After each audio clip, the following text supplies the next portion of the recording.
Ahoy all you go-getters out there. Thanks for tuning in to another episode of the GLT Tipper podcast. Today's episode is a very, very special one. On it, we have the one and only Graham Lusty. Graham is a pioneer of trailer manufacturing in Australia. He is also the CEO of Graham Lusty Trailers. Today we'll talk to him about how it all started and his love of motorsports and flying.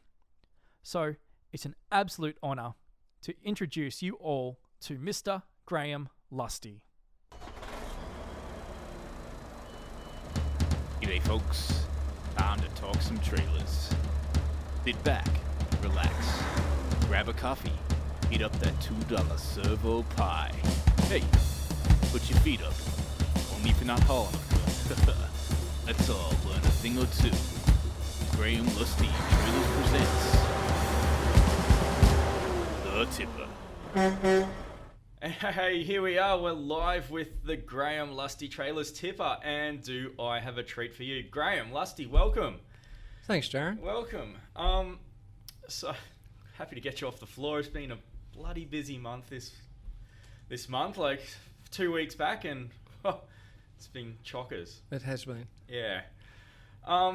So Graham, this podcast is to get the audience of our Tipper podcast to hear about the story of how you started, how GLT started, your previous companies before that. So let's go right to the beginning and tell us, where did your engineering story start?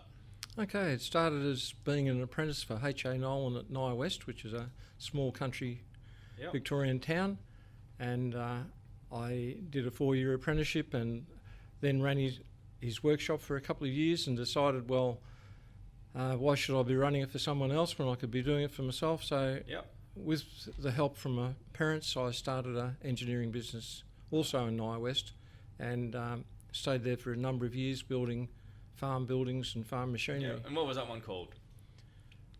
The business name? G&R Lusty. Oh, yep. Very good. So you started building other projects. What were some of the early ones you were got you interested in? Okay, one of the biggest things we did was lettuce seed harvesters. Yates had used the Swan Hill area and up into the Riverina, right up to Hay and Hillston for growing lettuce seed because it was disease-free. And we ended up making a 6-row lettuce seed harvester, which was quite unique, and we were probably the only manufacturers of lettuce seed harvesters in the world. Yeah. Oh, that's good. So how did you design these things, and how'd you build them? There was no computers, AutoCADs? No. At school I'd been top of my form for tech draw and solid geometry, so I had no trouble in developing plans and so on, but a lot of it was drawn on the floor. And literally on the floor? Or no? Literally on the floor with the chalk and a straight edge and square. Oh, that's brilliant. Okay, so you've got the designs. How did you source the materials of these early projects? Steel companies that were in Melbourne. We had to source it from Melbourne, and we learnt very early in the piece not to use the railways, that bundles of steel would be bent in half to fit a railway carriage. So we started using road freight very early on and continue to do it to today. Oh, there you go. And I've just noticed you're missing a finger here. And I haven't just noticed, I've noticed it a long time ago. Can you tell us the story of that? Yeah, well, I lost a finger in 1988. I was cutting on a 26-inch Robo saw, and the material I was cutting clamped to the saw and pulled my hand into the saw and went right down the middle of my index finger. Oh, no. Look, I had it operated on and stitched up, and I was back at work in 3 days. So, and it's really caused me no problems. The hand is still very flexible, and I can get it into small areas. It's I've seen you out on the floor. It's remarkable. What other injuries? It's hard labour stuff out there. What have you suffered any others? No, only minor injuries. Just minors. The only other... Hold on, what's minor to you compared to big major? Lose a finger, it's just No, minor. look, work-wise, no, I've been pretty Yep. careful in workshop and suffered no other major injuries other than the finger. The only other injury I suffered was at Mount Buller in, I think, 1977. Yep. We'd flown down there to ski for the weekend, and I did my medial ligament in my left knee. Okay, so you're in Nye West. Tell me the story. Where did you stay there, or? I'm pretty No, sure. in 1977 it became apparent that Yep. we were outgrowing the premises. We'd started making a few semi-tipper trailers, so only single axle and about 16 feet long, so quite small. Yeah. But that was what was used in those days for road work. Yep. So we moved to Swan Hill with the help of the Rural Finance Commission and built a purpose-built factory with overhead cranes, Yep. and it gave us room to expand. Wow. Okay. Cool. So, did you start building like the bigger tippers in this new? Yeah, we'd been asked to build convertible tipping trailers, which are normally anywhere from 36 feet to 40 feet. A flat top trailer that you could put gates on but had a hoist at the front. So Yep. the local carriers could carry grain to Melbourne but then pick up their normal loads to bring back to Swan Hill. Okay. Very awesome.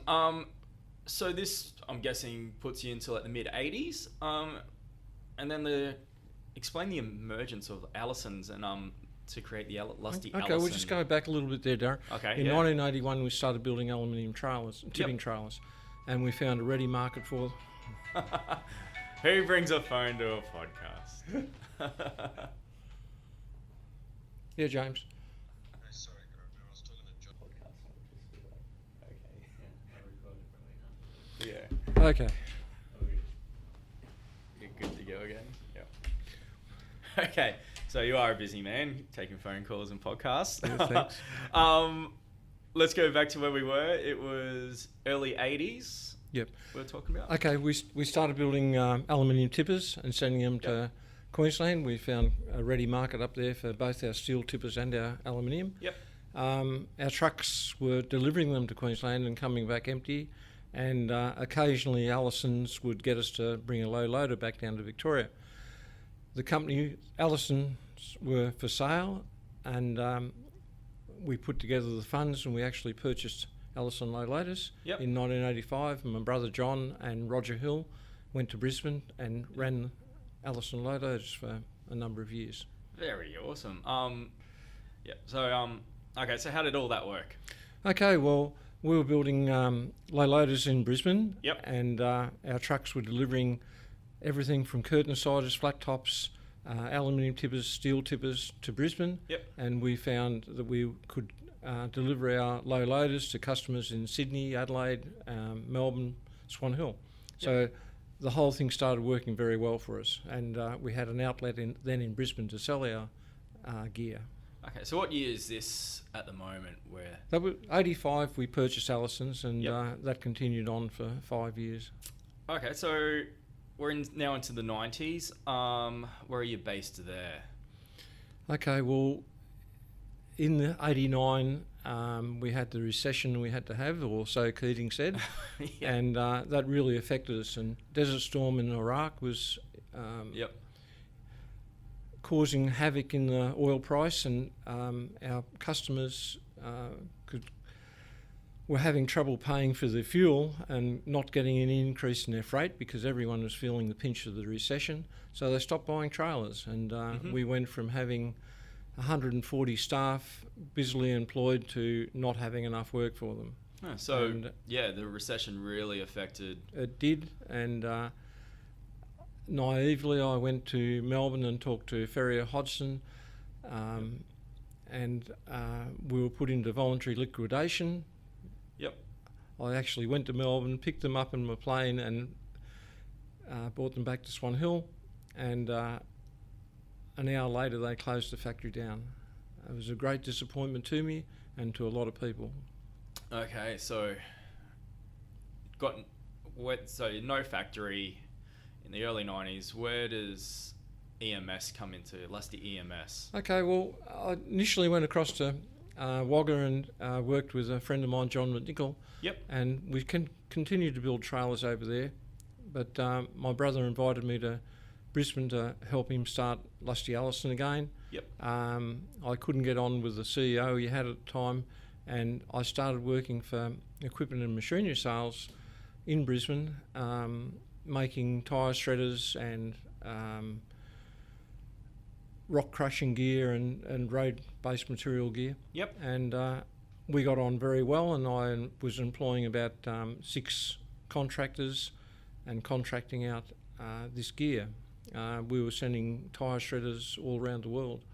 But that seemed to dry up after a time. At about that stage, John had gone out of business, and Yep. he had 4 trailers for Thiess that weren't completed.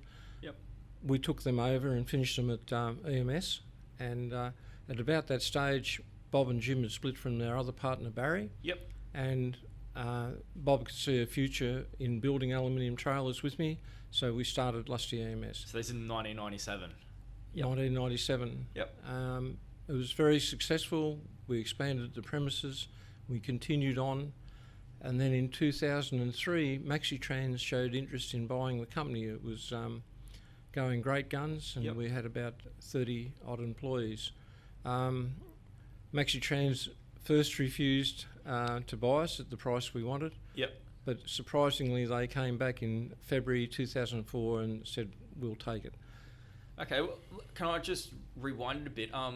When you're in Lusty EMS, like I know it's a huge name. Some of the new trailers you built and designed, because I'm pretty sure, like the Stag Jackknife. Tell me a bit about that. Yeah, okay. Which we call Ready Tips. We do.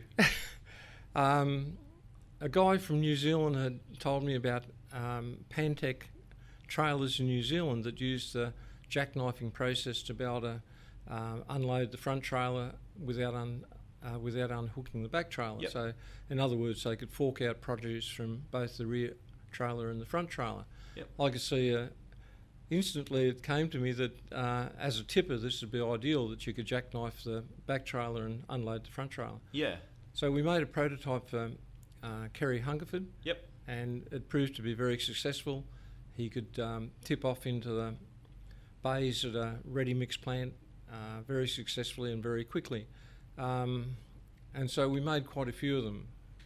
Ah, awesome. So were they the only prototype trailer you started at EMS? Or? Probably not. We made belly tankers, although we'd Yeah. made them previously at Swan Hill. Yep. Sliders, which became very, very popular, and they still are. They are popular, yeah. And the drop decks as well? No, that was a bit later. That was a bit later? Yeah. Oh, we'll get to that later then. So you've sold out to MaxiTrans. What's the relationship with them? Okay, with Michael Brockhoff, who was the CEO at that time, I had a very good relationship with him, and he wanted us to continue the culture into the Lusty EMS factory at Richlands. Yep. Where they purchased a 6,000 square metre facility and rapidly expanded the Lusty EMS brand. However, I found it difficult working for others, and I left after a year. Yep, okay. So now you're in retirement. How'd that go for you? Okay, well, I had 4 years before I could ever get back into trailers, so Yep. As part of the contract, yep. Yeah, so we had a good overseas holiday and we took the boat up to Hamilton. Yep. But back home, I'm not a gardener, I'm not a fitness person, and I found it a very boring time and Yep. hard to be motivated. And I think, well, it would have been 2008, Roger Hill probably started talking to me about how he wasn't particularly happy at MaxiTrans and Yep. we should get going again. So I had to stay out of it for 5 years, and in March 2009, Roger, Aaron, James, Murali and Mark, we started Graham Lusty Trailers. And there we go. So Roger came to you saying he's not happy, or just wasn't enjoying it as much. He wasn't satisfied. He wasn't satisfied. What was your motivation to get back into it? So what was your real motivation? Well, it was the middle of the financial crisis. I saw it as a challenge. Yep. I was reasonably well cashed up, and Yep. we thought we'd give it a go.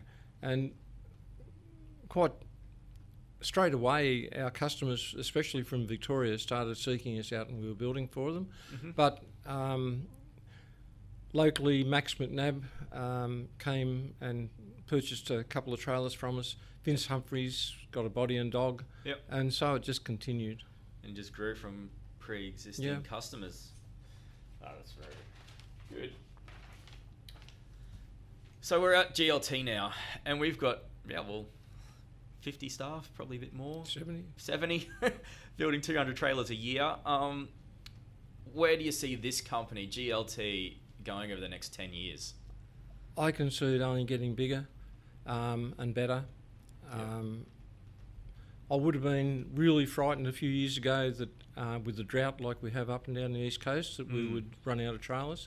However, our engineering and sales staff have created a lot of mining gear to be made, and especially our engineering staff are working on 3 prototype designs that we'll release at the Brisbane Truck Show this year. Yep. And I think that'll really help us into the future. Yeah, I can't wait to show these off. They are looking good and exciting. They are. Yeah. I'm very pleased to be associated with them. Yeah. So, I know you're a bloody hard worker and you care extremely. Like, I've never seen anything like it. And it's very amazing. What keeps you up at night in regards to GLT? Oh, not too much. I look, our staff here are excellent. A lot of them share the load with me, and really I sleep well at night time. Oh, that's good. So we've got ready tips, we've got moving floors. A lot of the new thing that's coming in is the PBS. So what are your thoughts on like the B double versus the A double? Okay, the B double in my view is a far safer means of transport. The A double, certainly you get more productivity, but I don't think it's as safe on the roads. Okay. So it's a bit of a, I guess, safety versus pay. Yeah, one of the things that'll help this is the compulsory use of EBS over the next coming years. Yeah. And we've seen already that the A doubles are certainly straightened up very quickly if they do start getting out of line. Yeah. And what issues do you see on the horizon for the transportation sector? So we're starting to implement EBS. I'm pretty sure it's mandatory coming in shortly. Do you have any other issues you see on the horizon? It's just where PBS settles down. It seems that we can make quite large, oversized vehicles. I think at some stage there's going to have to be a standard set. Yeah, because I know we've spoken about this in the past, how some people asking for like, I don't know, 38-foot steel chassis tippers, and we just politely refused, saying they weren't safe enough. Well, not safe enough, we just weren't comfortable.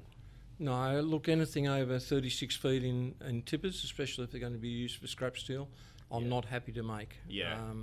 There's just too many reasons why the load will hang up in them and they'll become unsafe. And the last thing I want to see is our trailers laying on their side. Yeah, absolutely. And that's the care factor that, is we really love here at GLT. Moving forward, racing.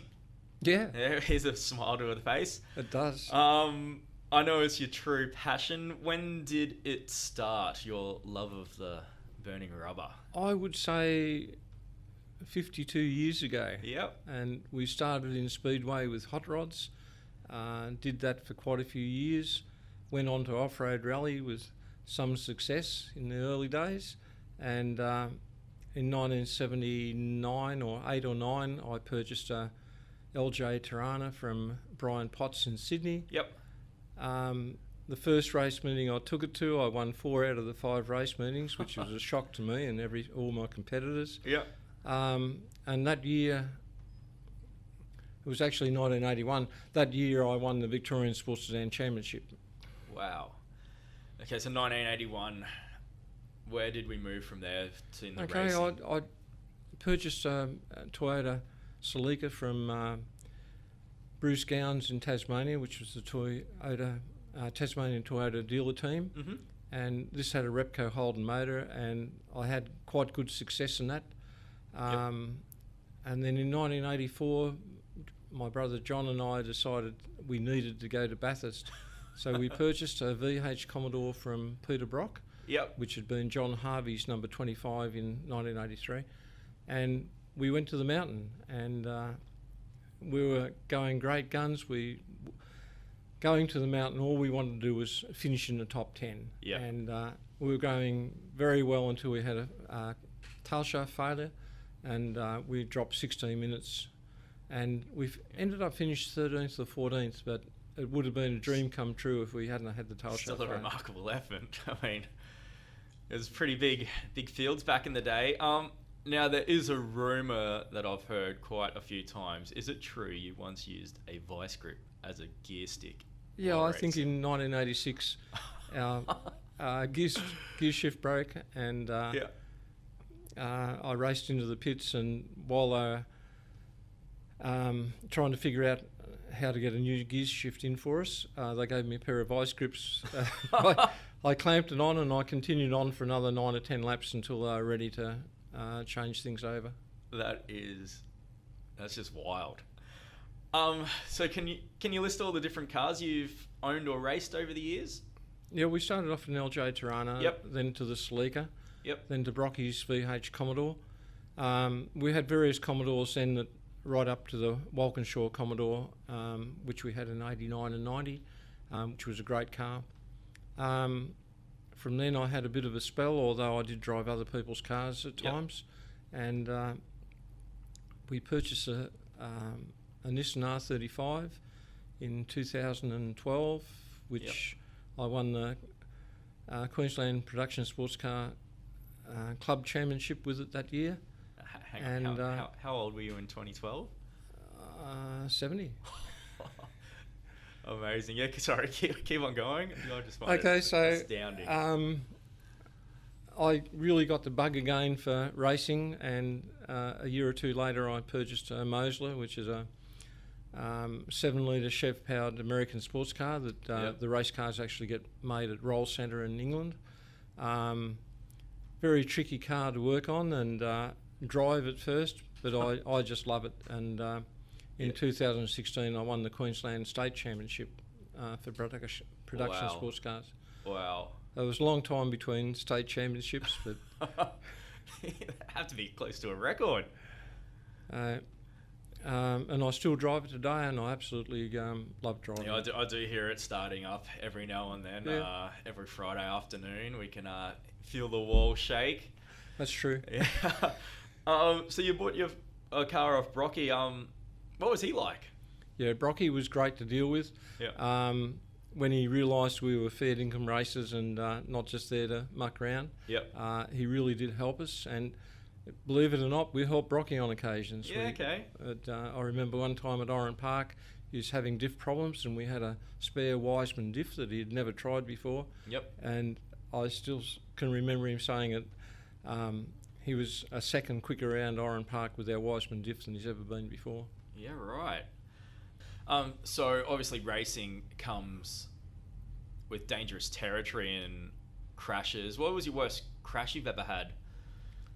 I think during touring car days, I never had any really serious crashes. I had I took a corner off at Adelaide International Raceway when I had a tyre failure coming in onto the bowl. Yep. But my 3 worst crashes have been in the last 5 years with the Mosler, and none of them my fault. Oh.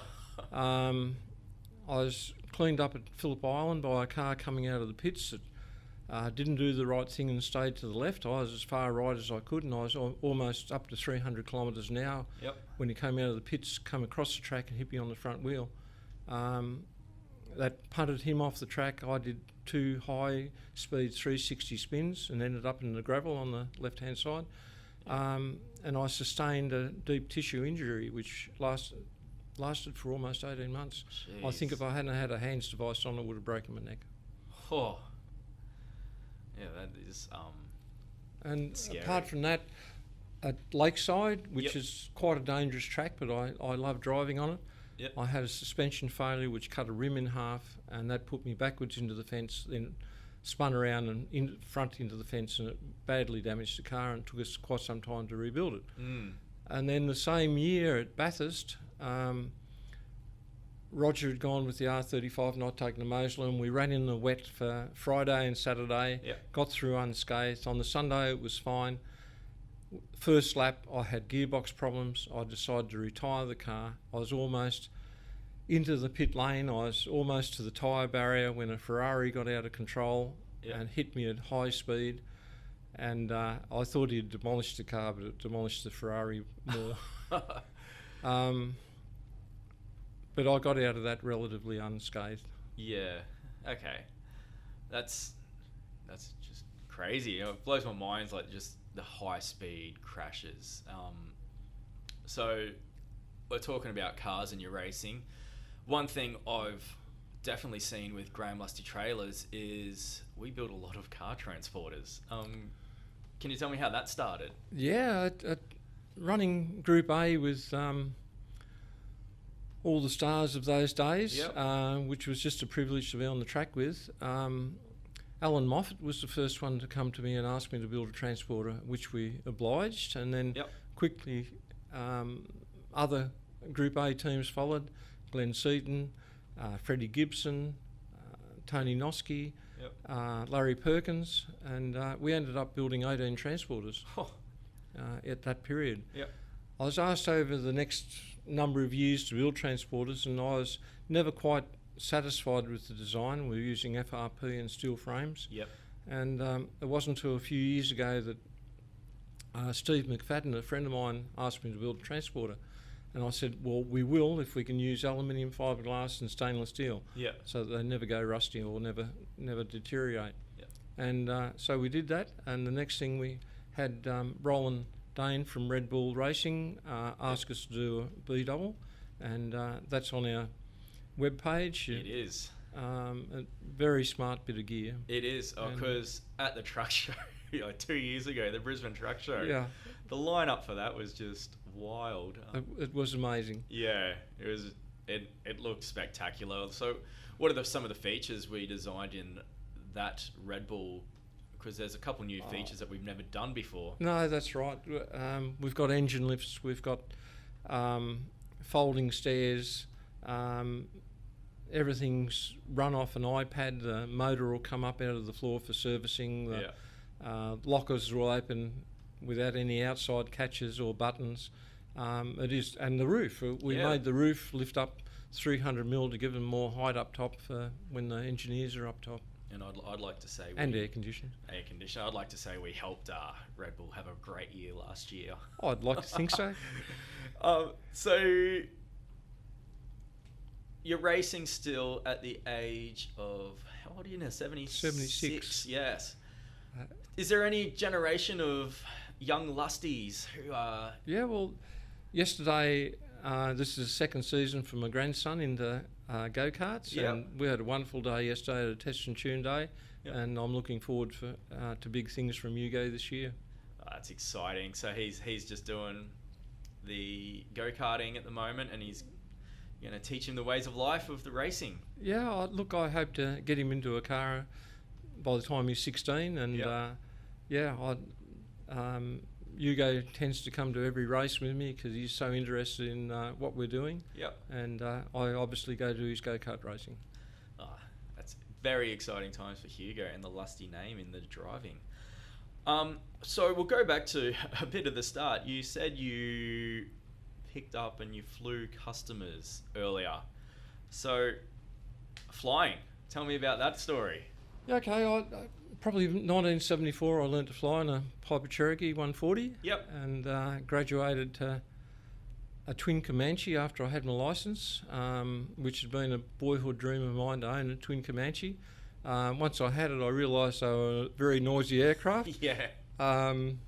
So things were going pretty good with our business, and I purchased a brand new Seneca 2 and flew it out from San Jose in America across the Pacific, which was quite a wild time with the engineers who put the ferry tanks into the plane had not placarded them right, and we almost ran out of fuel, had to return to San Jose.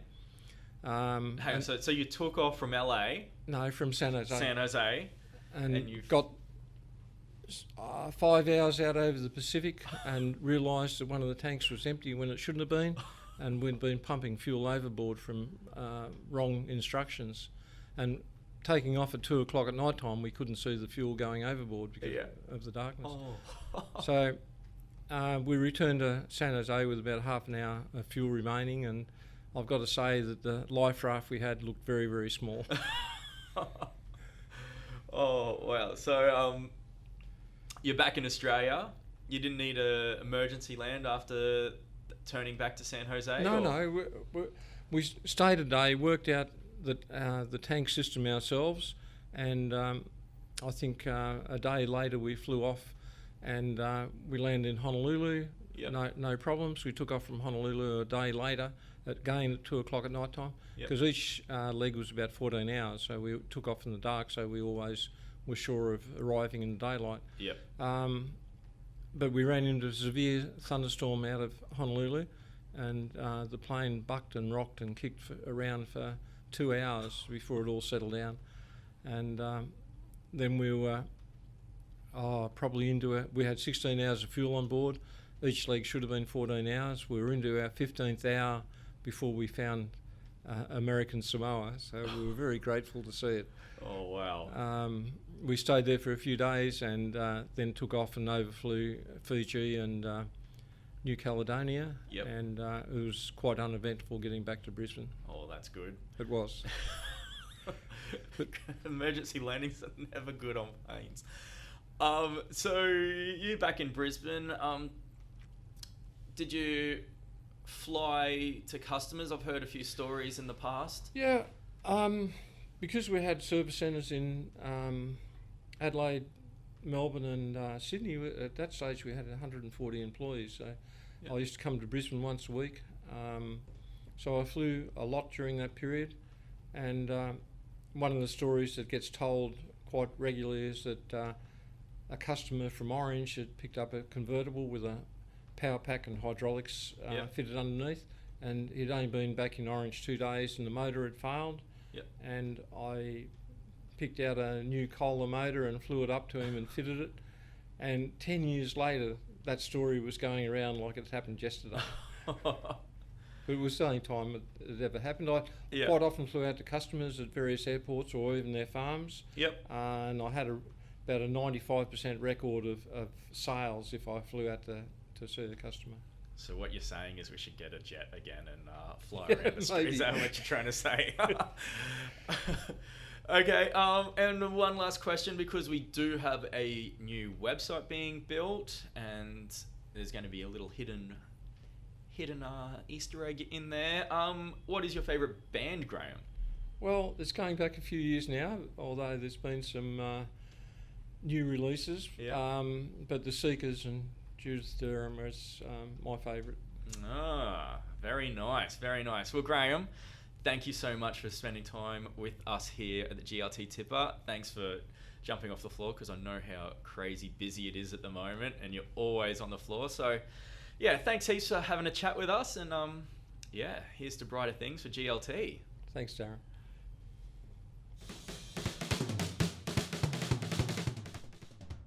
Well, there you have it. I hope this podcast helped you learn a little bit more about the legend of Graham Lusty. Now, I know I work for GLT, but I can honestly tell you this. Graham is the most amazing person to work for. He has an absolute heart of gold, and his knowledge of the industry is absolutely second to none. He's a hard man to get off the workshop floor, so Graham, I'd like to thank you for coming on the podcast. On the next podcast, we've got Steve Power coming in. Steve is one of the head organisers of the Brisbane Truck Show. As you know, the Truck Show's coming up in a few months, so we'll talk about the history of the show and what's new at the 2019 one. It's going to be an exciting one. Until then, have a good one, guys.